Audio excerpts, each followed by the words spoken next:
Hello friends, আমি চলে এসেছি আমি কার্তিকের নতুন ইউটিউব চ্যানেল টু সাইড কিচেনে। আজকে আবার একটা নতুন রেসিপি নিয়ে। আজকের রেসিপি হচ্ছে ওল ভাজা। সেটা বানাতে কি কি উপকরণ লাগে আসুন দেখাই। তার আগে একটা কথা বলে দিই, আমার চ্যানেলে যেসব ভিডিও ছাড়া আছে আমাদের যদি ভালো লেগে থাকে অবশ্যই লাইক কমেন্ট শেয়ার করবেন, বেশি বেশি করে শেয়ার করবেন। আপনি যদি আমার চ্যানেল নতুন হয়ে থাকেন প্লিজ সাবস্ক্রাইব করে দেবেন আর নিচে বেল নোটিফিকেশনটা অল করে দেবেন যাতে আমার ভিডিও আপনাদের কাছে আগে পৌঁছে যায়। তাহলে চলুন ওল ভাজা বানাতে কি কি উপকরণ লাগে আসুন দেখাই।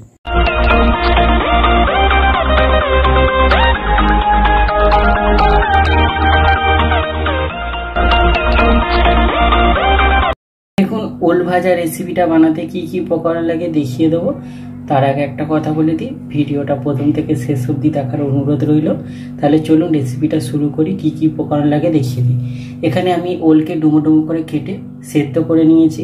এখানে নিয়েছি আমি জিরে গুঁড়ো, নুন, এখানে নিয়েছি একটু অল্প সর্ষে বেটে নিয়েছি, হলুদ গুঁড়ো নিয়েছি, লঙ্কার গুঁড়ো নিয়েছি, চিনি নিয়েছি আর সাদা তেল নিয়েছি। তাহলে চলুন রেসিপিটা শুরু করি। ওলটা আমি বাটিতে ঢেলে নিয়েছি, এবার মেখে নেব। এর মধ্যে দিয়ে দেবো চিনি, লঙ্কার গুঁড়ো, হলুদ গুঁড়ো, জিরে গুঁড়ো, নুন দিয়ে দেবো, সর্ষেটা যেটা বেটে রেখেছি দিয়ে দেবো। ভালো করে মেখে নেব। ওলটা ভালো করে মেখে নিয়েছি, এবার ভেজে নেব। গ্যাসটা জেলে কড়াটা বসিয়ে দিয়েছি, কড়াটা গরম হয়ে গেছে, কড়াই তেল দিয়ে দেবো। এবার ওলটা দিয়ে দেবো। ওলটা দিয়ে দিয়েছি, ভালো করে ভেজে নেব। লাল লাল করে ভাজবো।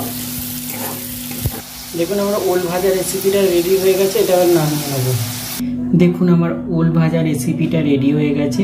এই রেসিপিটা যদি আপনাদের ভালো লেগে থাকে অবশ্যই লাইক কমেন্ট শেয়ার করবেন, বেশি বেশি করে শেয়ার করবেন আর প্লিজ সাবস্ক্রাইব করে দেবেন, আমাদের পাশে থাকবেন। চলুন তাহলে দেখা হচ্ছে নেক্সট ভিডিওতে। এরকম নিত্য নতুন ভিডিও পাওয়ার জন্য আমাদের চ্যানেলটাকে অবশ্যই সাবস্ক্রাইব করবেন, আমাদের পাশে থাকবেন। চলুন তাহলে দেখা হচ্ছে নেক্সট ভিডিওতে।